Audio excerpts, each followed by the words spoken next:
Howdy, and welcome to Unchurched with Pastor Todd. I'm that guy. Really nice to be spending this time with you. Hey, thanks for making time to pop in and check these sermons out.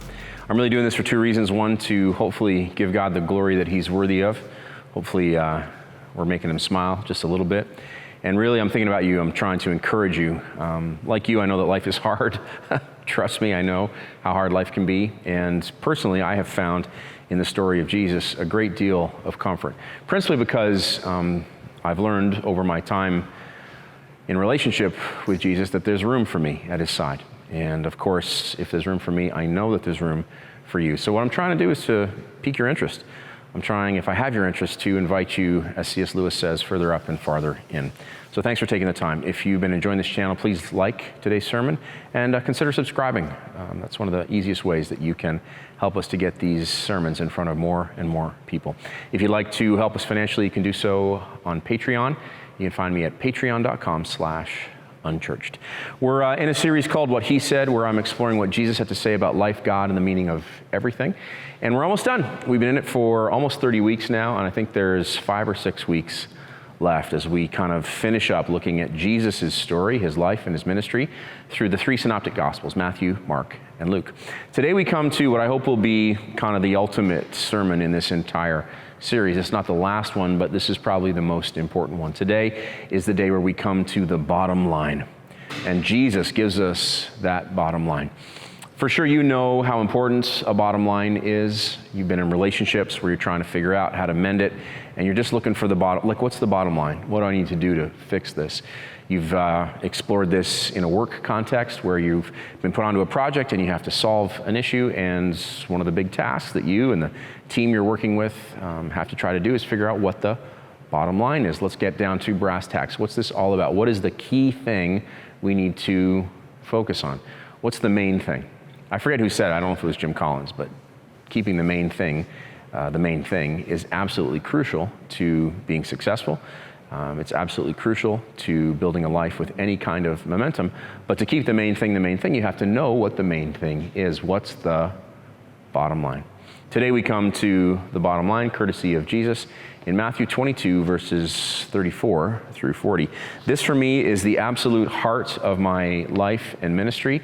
I would say I learned it from my parents, watching their life and ministry, and they had a huge influence on me. But really, I kind of came to this as the crux of the issue, really for myself, maybe 15 years ago. So my whole preaching and ministry really shifted maybe 15 years ago when I realized that at the end of the day, this is really what it's all about. So I'm in the Voost translation. I'm in Matthew 22, verses 34 through 40. You've heard me reference this almost every single week. It comes up week in and week out, because for me, this is the heart of the story of Jesus.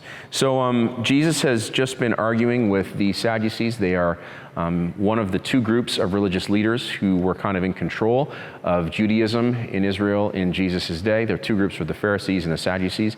The Pharisees were kind of more country folk. They had more influence outside of Jerusalem. The Sadducees had a little more influence inside of the city of Jerusalem. Of course, Jerusalem was the heart of Judaism on earth. And during this part of Jesus' story, he's in Jerusalem really for the last time. Over the coming weeks, we're going to take him right to the cross. So he's really bumping heads with the ruling elite in Jerusalem of his day. And he's just gone through a big sequence where they're arguing about divorce. If you want to revisit what he said about divorce, just go back in our series and you can see a week where we focused on that question. But the next question was from the Pharisees. Now, verse 34, the Pharisees, having heard that he had muzzled the Sadducees, so they were standing by as he silenced the Sadducees in regards to their questions around divorce. So having seen that he'd muzzled the Sadducees, they were gathered in full agreement with one another. And one of them, an interpreter and teacher of the law of Moses, put a question to Jesus, putting him on trial. I love that, as if he has that authority. Teacher, what kind of commandment is of such a character as to be a great one in the law? Put another way, teacher, what is the greatest commandment? What is the great commandment in the law? Verse 37, and Jesus said to him, you shall love the Lord your God with your whole heart and with your whole soul and with your whole mind. This is the great and first commandment. A second one is like it. You shall love your neighbor in the same manner as you do yourself. Within the scope of these 2 commandments are suspended the whole law and the prophets. It's the most important point, in my opinion, in all of Jesus' ministry. Teacher, what is the greatest commandment? He says to them, you shall love the Lord your God with all your heart, with all your soul, with all your mind, with all your strength. Of course, I'm quoting from the translation that I grew up with. The second is like unto it. You shall love your neighbor as yourself. On these two hang all the law and the prophets. So this is the bottom line for Jesus. It's interesting that they're asking him for a bottom line. Teacher, verse 36, what is the bottom line? What was the bottom line for the Jews in Jesus' day? Simply put, I think from the studying I've done, I grew up, of course, in Israel, and I've studied Judaism my whole professional life, so we're going on 30 years now of studying Judaism, which has been really fun for me having grown up there. I kind of have a perspective that's influenced by growing up in Israel. What would have been the bottom line for the Jews in Jesus' day? I don't think the bottom line would have been grossly different from what it is for practicing Jews today. Practicing Jews today are very concerned about Sabbath observance. So if you're in Israel, particularly in one of the cities where the religious observance is, intense, or where there's a large concentration of religiously observant Jews, like Jerusalem, like Haifa, like Tzfat. There's some suburbs around Jerusalem that are really densely populated by Orthodox Jews. In those kind of communities, Sabbath observance is a very big deal. I grew up in Jerusalem. The whole city kind of shuts down in the afternoon on Friday. And this is, of course, even before the various intifadas, the uprisings that kind of resulted in East Jerusalem being mostly off limits to you, unless you are an Arab Israeli. You kind of don't go into East Jerusalem on a Friday after, really, honestly, 1 o'clock in the afternoon.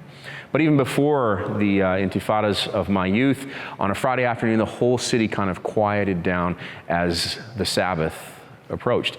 These days, Friday is almost literally a whole day off. Like, imagine you go to work for a couple hours, and most people kind of leave work, especially on a nice day, by 10 or 11 o'clock to get ready for the Sabbath. Now, even non-observant Jews love Shabbat, as it's called in Israel. They love the Sabbath. Why? Because it's a day off, and it's a beautiful day off. And it's more than just a day. It's basically from Friday afternoon, early afternoon sometimes, right through sunset, all day Saturday. And then what happens, of course, in secular Judaism, everything opens back up again on Saturday night. Once Sabbath, the sundown on Saturday night, Sabbath is over. And so Jerusalem in particular is a really fun place to be on a Saturday night, because the whole city's been shut down all day Saturday. No restaurants are open, really nothing to do. And so when everything opens back up again on a Saturday night, particularly the heart of downtown Jerusalem becomes like party town. It's really awesome. You kind of go for a walk, and all the restaurants open late and stay open late, and everyone's kind of back sitting out with their friends enjoying a meal. Sabbath is a really special thing in Israel to this day, and it is a sacred thing, that day of rest, that seventh day when the Lord commanded his people to rest. Shabbat. So Orthodox Judaism is pretty focused on Shabbat even to this day, and it was so in Jesus' time. We've talked about that throughout the course of this series, that Jesus was butting heads with the religious elite because he was not strict enough in forcing his followers to observe the Sabbath. He was not forcing them to observe it at the level that the religious elite thought was appropriate. So Sabbath observance, very important then, very important now. Kosher laws, very important now. Not as important then. Yes, the cleanliness laws that were taught in the law of Moses were definitely strongly featured, but kosher observance was not as codified in Jesus' time as it became after the Jewish diaspora following the destruction of the temple in 70 AD. What happened when the temple was destroyed is Judaism had to kind of disperse into the rest of the world, particularly into Europe, and they had to figure out a whole new way to practice Judaism without the existence of the temple. For centuries, Judaism had been absolutely centered on the worship of Yahweh in the temple in Jerusalem. Of course, before that, it was centered in the worship of Yahweh in the tabernacle, which of course traveled with the Israelites until it finally settled in Jerusalem during the time of King David. So kosher laws, big deal in modern Judaism, not as much of a focus, or at least not in the same way in Jesus' time, but the cleanliness laws. So ritual cleanliness, when you were approaching worship at the temple, there were all kinds of rules around the washing of hands, the washing of dishes, et cetera, et cetera. So cleanliness, the right kind of approach. Judaism in Jesus' day was very racist, You were either Jewish or you weren't, and if you weren't Jewish, you were definitely considered less than. To this day, in modern Judaism, of course, secular Judaism, so just being an Israeli, Jewish by birth but not in practice, the state of Israel, I wouldn't say, has the same kind of inbred us and them-ism that exists in practiced Judaism, but it's there. There is, and I'm speaking from experience, I always felt other as a, white Protestant kid growing up in Israel. I always felt like I was different then, and often I felt like I was somehow less than. This would have been very heightened in Jesus' time. When it came to worshiping in the temple, there was the court of the Gentiles, where the Gentiles were allowed to approach, but they weren't allowed to go any further. And beyond there, only Jews were allowed, and then beyond there, only men were allowed, and then beyond there, only the priests were allowed. So it's a highly stratified culture, a highly stratified religious system. This day, of course, because the temple doesn't exist, they don't have that same sort of thing, but there's definitely like a thing. Like you can go as a guest to synagogue, but for example, if you're not a Jewish man, you can't participate in the minyan. So, it'd be very rare. If you're in, I guess, a more liberal synagogue, they might invite you as a goy, as an outsider, as a Gentile, to be part of the minyan if they were stuck. A minyan, of course, requires 12 men for the reading of the Torah. I've been in synagogue where they wouldn't invite me to be part of the minyan, even though they didn't have 12 guys, because I'm considered unclean. I'm a Gentile. I'm an outsider. So there are some scary similarities between the way Judaism was in Jesus' day and the way it is still practiced to this day. So those are some of the bottom lines in Judaism. What I want to get to is the bottom line for you, because where I find this really both interesting and troubling is in the fact that practical Christendom is not so different from some of the things we've just been talking about, some of the ugly things that we've just been exploring that existed in Judaism in Jesus' day and that exist to some degree in modern Judaism. They definitely, and here I can speak less carefully because I'm speaking now about my own tribe, those ugly things definitely exist in Christendom. There definitely exists in the organized church an us and them mentality.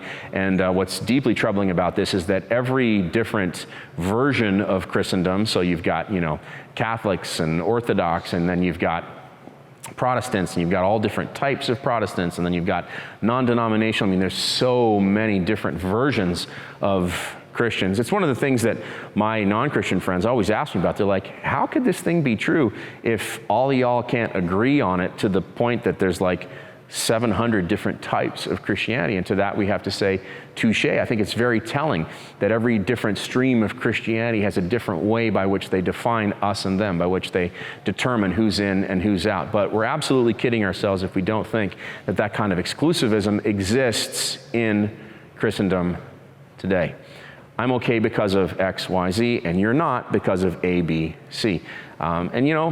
This gets so troubling because who gets to decide ultimately? Typically you have like a power block within an organized church where they hold power and influence and position, and they get to decide what's acceptable and what's not, who's in and who's out. And that's just ugly, and frankly, it's not Christian. Christians, of course, worship on a Sunday. They don't observe the Sabbath like the Jews did, but even in my grandparents' generation, Sunday was treated very much like a Sabbath. It was meant to be a day of no work. I remember as a boy playing tennis at the camp that was part of the denomination that I grew up in, and some old guy came over and was yelling at me and my brother because we were profaning the Lord's Day by playing tennis on a Sunday. It's all kinds of rules and different Christian traditions around how you can dress, what you can wear, what you can't wear, what you can do with your hair, what you can't do with your hair, what you can do with your makeup, what you can't do with your makeup. And all these things are just relics of the ancient legalism that Jesus himself was preaching and teaching against. And I don't think it's, forcing the point to say that in many ways, like in a lot of ways, modern Christendom has not just lost its way, but it's completely departed from the way of Jesus. So I hope that by, working through this text today, maybe we can, help ourselves. Maybe you can awaken to some steps you can take to walk away from dead religion into faithfulness to Jesus. What's the bottom line? So I just want to say, what's the bottom line for you? This is what The people who were looking to trap Jesus with their questioning, they were looking for a bottom line. They had a bottom line, and they were looking to see if his bottom line aligned with their bottom line, and they thought that it didn't, and they thought by getting him to say it publicly, they could use it as a reason to kill him. Okay, these are the stakes, okay, very, very high stakes. What's your bottom line? Maybe it's been a long time since you actually sat down and thought about the things that make you tick. Maybe they're so buried in your life and practice that you don't even really notice them anymore. Let me invite you to spend some time this week and just sit down and maybe journal. Just work through some of the things that make you tick. What are you living for? What is it that drives you to do the things you do? What's your bottom line? What Jesus is saying here is he's inviting his original listeners, and I think he might be inviting you today, to lay your bottom line down and instead take up this one. You shall love the Lord your God with all your heart, soul, mind, and strength, and you shall love your neighbor as yourself. In the translation we're working from here, he says, you will love the Lord your God with your whole heart. You shall love the Lord your God with your whole soul. You shall love the Lord your God with your whole mind. Essentially, he's saying here, the greatest commandment is to love God with everything you've got. So we talk a lot on this channel about love and what it means. And you know, I think if you watched me before, but maybe today's your first time, I believe that love is ultimately selflessness. To lay your life down for the benefit of another. That is love.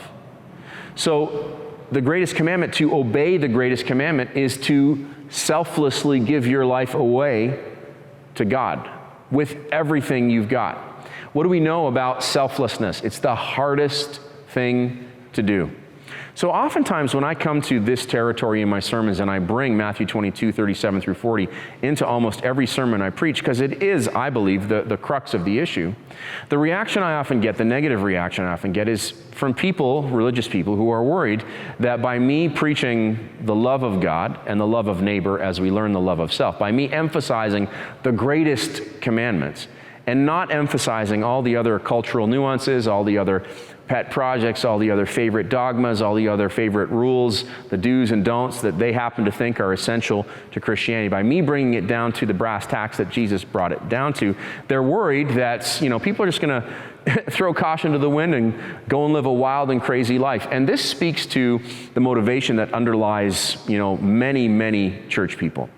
I'm convinced that many church people at the end of the day don't really love Jesus, don't really care about the good news of Jesus. They really love religion. And the reason they love religion is they see it as a system of control that they can use to stop people from doing bad things. And what's really insidious and frightening about this is that each and every tribe, each and every special interest group gets to determine for themselves what those bad things are. And so you don't just get one kind of hatred, you get, as many kinds of hatred as there are groups of so-called Christians who are really just religious church people who don't care about anything other than controlling others, trying to get others to do what they think is right. At the heart of this, ultimately, those kind of religious church people think that they're God somehow, that somehow they are in authority, that somehow, what they think is right, and that anyone who doesn't do what they think they should do is somehow off the reservation. And it's just so twisted and can become so ugly. And what I've never really understood about this is that when you emphasize the love of God, the selfless love of God that does no harm, the selfless love of neighbor that does no harm, as you learn to love yourself, to emphasize the greatest commandment is to invite people into the life of God itself. And from the life of God itself flow only good things. And so if you invite somebody into the life of God through the love of God, you will see them express the life and love of God in their actions. And so you won't have to worry about all of your pet peeves and all of your favorite rules and all of your favorite dogmas and all of your favorite religious mumbo jumbo that you're starting with. Because as someone learns the love of God, all the good things that come from the life and the love of God will flow through them and from them. You will receive love and then you will give it away. But if you start with the law, if you start with all of your favorite rules and do's and don'ts, then you're leading people not into the freedom that Jesus bought for us. You're leading them into dead religion. You're leading them into a human construct, which is ultimately doomed to fail. But I think so many so-called Christians ultimately don't really believe the story. Because if you really believe the story, you would not be threatened by somebody teaching the selfless love of God. You would not be threatened by somebody living the selfless love of God. You'd look at it and say, hooray, that's the real deal. That's the genuine article. Everybody should do that. But instead, religious people look at this teaching and they say it's too simple.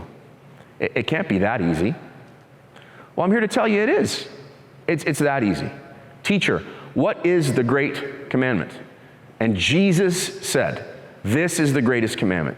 You shall love the Lord your God with all your heart, with all your soul, with all your mind, and in the other version, with all your strength. So what might this look like for you? What might it look like for you to love God with everything you've got? You shall love the Lord your God with all your heart.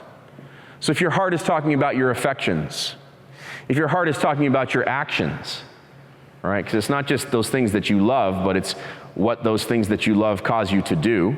You typically tend to favor those things that you love. So I think speaking about your heart is speaking about your affections and your actions. So how would your life change if your affections were set on God and your actions were enlivened by your relationship with God?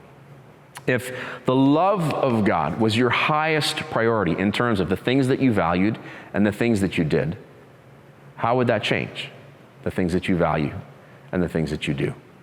I'm willing to bet that it would change everything, which is why I think this is the heart of the Jesus story. You shall love the Lord your God with all your soul. What is your soul? The soul, I think, especially in Judaism, and I believe from Jesus' perspective here, the soul is the essence of who you are. He's so difficult, he's so awesome. It's not enough to love him with all your heart. He's calling you to love him with everything you are, with the essence of who you are. He's inviting you here into a deep inner work.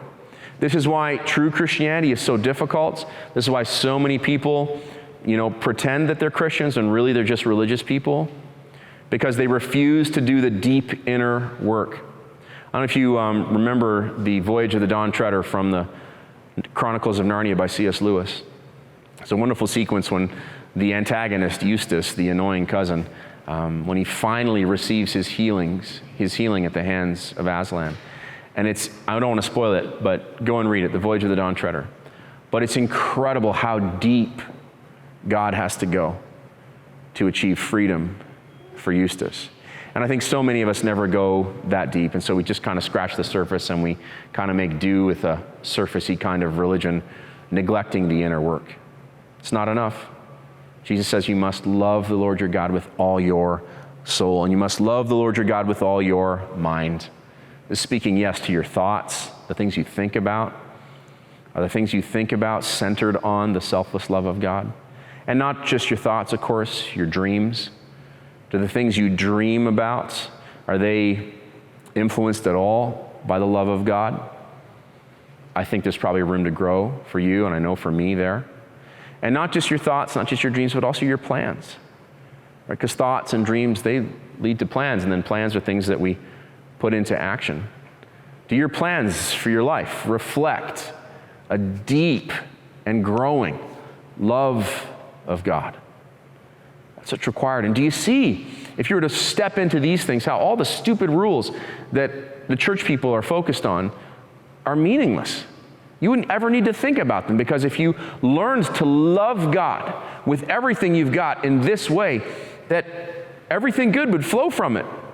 And all of the death and destruction that's part of your sinful nature, it would slowly but surely wither away until you'd awaken one day and you'd be like, oh, I'm a friend of God. And it's incredible how this happened. And you could probably testify to this, right? If you've walked with Jesus for a long time, you're like, I'm not there yet, but I'm not what I used to be.